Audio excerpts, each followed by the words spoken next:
Ascendants, think back when you were first entrusted with a role.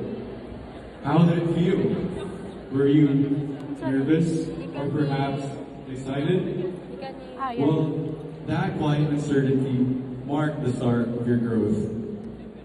A pleasant afternoon to everyone. Today, we gather not merely to conclude Stride, but to reflect on the discipline, service, and leadership it has cultivated within us. I would like to respectfully acknowledge our administrators, our teaching and non-teaching staff, and most especially our Stride participants, whose journey gave life and meaning to this program. The journey of our Stride participants was not marked by ease, but by commitment. Day by day, they faced the realities of teaching, learning to stand before others, guiding with patience, and to lead with sincerity. Through their trials and tribulations, there were moments of doubt and fatigue, yet firmly nilang ibutang sa huna-huna nga kaya nila na.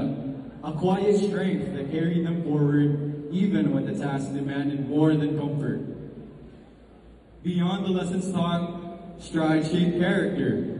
It taught responsibility beyond titles, service beyond recognition, and leadership rooted not in authority, but in purpose.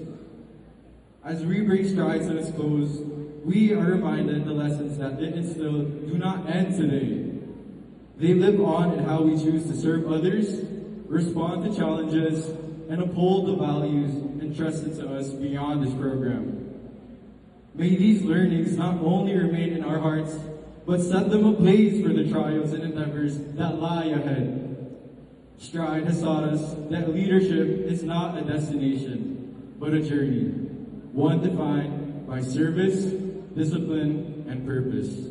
Thank you, and adelante!